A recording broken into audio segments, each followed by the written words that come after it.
جینی پر تشدد کرتا تھا، خاص طور پر جب وہ دوبارہ حاملہ ہوئی۔ اس کا کردار تو کافی گر چکا تھا۔ بہت زیادہ۔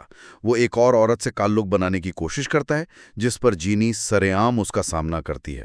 سڑک پر جھگڑا ہوتا ہے، وہ پولیس والے سے مدد مانگتی ہے، لیکن الزام لگانے سے انکار کر دیتی ہے، اپنے زخم دکھانے کے باوجود۔ ہاں، شاید سماجی دباؤ یا خوف، اور یہ انکار ٹام کو سدھارنے کی بجائے مزید بگاڑ دیتا ہے۔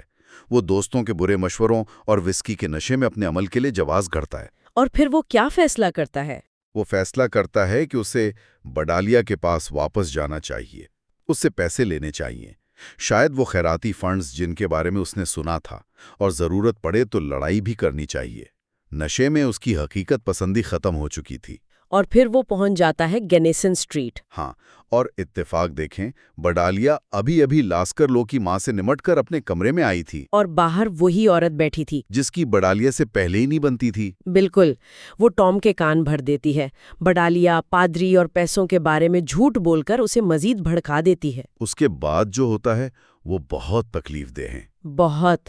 بڈالیا دروازہ کھولتی ہے، شاید ایک لمحے کے لیے اسے دیکھ کر کوئی پرانی امید جاگتی ہے، وہ اس کا نام پکارتی ہے، لیکن ٹام فوراً اسے دھکیل دیتا ہے، پادری کے بارے میں الزام لگاتا ہے، پیسے مانگتا ہے۔ بڈالیا اپنی کمائی کے کچھ سکے دیتی ہے، لیکن وہ امانت کے پیسے وہ دینے سے صاف انکار کر دیتی ہے، کہتی ہے یہ میرا ٹرسٹ ہے، یہ اس کے اپنے پیسے نہیں ہیں۔ اور یہ انکار ٹام برداشت نہیں کر پاتا۔ بالکل نہیں۔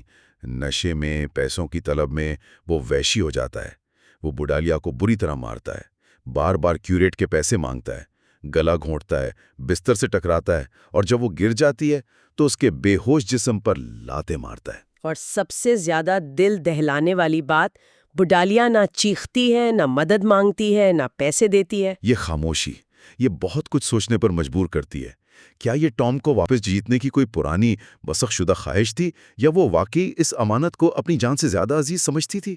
یہ اس کے کردار کی پیچیدگی اور اس کی اخلاقی طاقت کی ایک المناک انتہا ہے۔ حملے کے کچھ دیر بعد جینی وابسٹو وہاں پہنچتی ہے۔ جی، جسے لاسکر لو کی ماں نے ہی راستہ دکھایا تھا۔ وہ ٹام کو زخمی، بے ہوش بڈالیا کے پاس پاتی ہے۔ ٹام اب بھی نشے میں ہے۔ جینی صورتحال کی سنگینی کو فوراً سمجھ جاتی ہے، اسے قتل کا خوف ہوتا ہے۔ وہ ٹام پر زور دیتی ہے کہ بڈالیا کو بستر پر لٹائے اور فوراً بھاگ جائے۔ اسی لمحے بڈالیا کو کچھ ہوش آتا ہے، اور وہ آنکھوں سے اشارہ کرتی ہے کہ ٹام کو پکڑا نہیں جانا چاہیے۔ مرتے دم تک وہ اسے بچانا چاہتی ہے۔ جینی اسے لے جاتی ہے، کہتی ہے جوتے صاف کر لو، لیکن ٹام اتنا نشے میں ہوتا ہے کہ جلدی پکڑا جاتا ہے، ایک عام شرابی سمجھ کر۔ اور جینی مدد لینے بھاگتی ہے، سیدھا پادری ہینا کے پاس۔ جی، ہینا فوراً بردر وکٹر کو ساتھ لیتا ہے، جسے طبی امداد کا کچھ تجربہ تھا۔ وہ دونوں گینیسن اسٹریٹ پہنچتے ہیں اور بڈالیا کو شدت زخمی حالت میں پاتے ہیں۔ بردر وکٹر معائنہ کرتا ہے، کہتا ہے حالت بہت نازک ہے، اندرونی خون بہہ رہا ہے، دماغ کو چوٹ لگی ہے، زیادہ سے زیادہ 12 گھنٹے ہیں۔ اس حالت میں بھی بڈالیا کی پہلی درخواست کیا ہوتی ہے؟ وہ سسٹر ایوا کو بلانے کا کہتی ہے۔ ہینا اور وکٹر اس کی خواہش پوری کرتے ہیں۔ ہینا کے لیے یہ لمحہ بہت شدید اندرونی کشمکش کا ہے۔ وہ جانتا ہے کہ ایوا کی موجودگی اس صورتحال میں ان دونوں کے درمیان کیا جذبات سامنے لا سکتی ہے۔ بڈالیا کے آخری لمحات، وہ حیران کن طور پر ہوش میں ہے۔ بالکل، اس کی وہی پرانی گلی کی سمجھ بوجھ، وہ عملیت پسندی اب بھی قائم ہے۔ وہ مذاق میں کہتی ہے کہ اس کی آواز مسز جیسل جیسی لگ رہی ہے۔ کہتی ہے سر ڈھانپ دو، میں اس بار خوبصورت نہیں لگ رہی۔ اور وہ آخر تک ٹام کو بچانے کی کوشش کرتی ہے۔ اصرار کرتی ہے کہ حملہ آور کوئی باہر کا آدمی تھا۔ قسم کھاتی ہے کہ خدا کی قسم یہ سچ ہے۔ پھر وہ اپنی آخری ہدایات دیتی ہے بڑی وضاحت سے۔ ہاں، وہ تصدیق کرتی ہے کہ امانت کی کتاب اور پیسے محفوظ ہیں، ایک تانبا بھی نہیں دیا۔ وہ ایوا کو اس کے سرمئی بونٹ کے بارے میں مشورہ دیتی ہے کہ وہ اسے دوبارہ نہ پہنے۔ وہ یہ بھی بتاتی ہے کہ اس نے ایوا کو خناق سے کیوں بچایا تھا، جزوی طور پر ہینا کے کہنے پر، لیکن اس میں اس کے اپنے جذبات بھی تھے۔ میں کسی اور سے پہلے اس کے ساتھ رہنا پسند کرتی، صرف ٹام آ گیا۔ پھر وہ ٹام کی بے وفائی کا اعتراف کرتی ہے، وہ کبھی میرے قریب نہیں آیا۔ یہ کتنی تلخ ستم ظریفی ہے۔ بالکل، اور سب سے بڑھ کر وہ ہینا اور ایوا پر زور دیتی ہے کہ وہ ایک دوسرے کا ساتھ دیں، شادی کر لیں، لیکن تم دونوں ساتھ جاؤ اور شادی کر لو۔ میں نے یہ اس کے چہرے پر بار بار دیکھا ہے۔ اپنی موت کے وقت بھی وہ دوسروں کی خوشی کی فکر کر رہی تھی، اور آخر میں وہ ایک خاص قسم کے جنازے کی فرمائش کرتی ہے۔ 4.5 پاؤنڈ والا جنازہ جس میں اوپر کپڑا بھی ہو، یہ ایک انتہائی گہرا منظر ہے۔ دوسری راہبائیں شاید سوچ رہی تھیں کہ وہ بہکی ہوئی باتیں کر رہی ہے، لیکن اس کے الفاظ میں ایک واضح مقصد تھا، ایک بیلوسی تھی۔ روڈیارڈ کپلنگ کی یہ کہانی بوڈالیا ہیروڈس فوڈ کا ریکارڈ واقعی ایک ہی وقت میں بہت المناک بھی ہے اور متاثر کن بھی۔ یہ ہمیں یاد دلاتی ہے کہ معاشرے کے تاریک ترین نظر انداز کیے گئے کونوں میں بھی انسانی ہمدردی، روشنی کی کرنیں موجود ہو سکتی ہیں۔ بوڈالیا کی کہانی ان خاموش ہیروز کے نام ایک خراج تحسین ہے، وہ لوگ جو بغیر کسی صلے کی توقع کے دیتے چلے جاتے ہیں، جن کی نیکی اکثر نظر نہیں آتی۔ بالکل، اور یہ کہانی ہمیں چیلنج کرتی ہے کہ ہم اپنے ارد گرد کی دنیا کو، انسانیت کو زیادہ ہمدردی سے دیکھیں اور ان لوگوں کی قدر کریں جن کی اچھائی اکثر خاموشی میں چھپی رہتی ہے۔ کہانی نامہ کے ساتھ رہنے کا بہت شکریہ۔ اگر آپ کو یہ گہرائی سے جائزہ پسند آیا تو براہ کرم لائک، سبسکرائب اور شیئر ضرور کریں تاکہ ہم آپ تک مزید ایسی طاقتور اور بامعنی کہانیاں پہنچا سکیں۔ اور آخر میں یہ سوال چھوڑ جاتے ہیں کہ کیا آج کے دور میں بھی بٹالیا جیسی خاموش نیکیاں ہمارے ارد گرد موجود ہیں؟ اور ہم انہیں پہچاننے، سراہنے اور ان کی قدر کرنے کے لیے کیا کر سکتے ہیں؟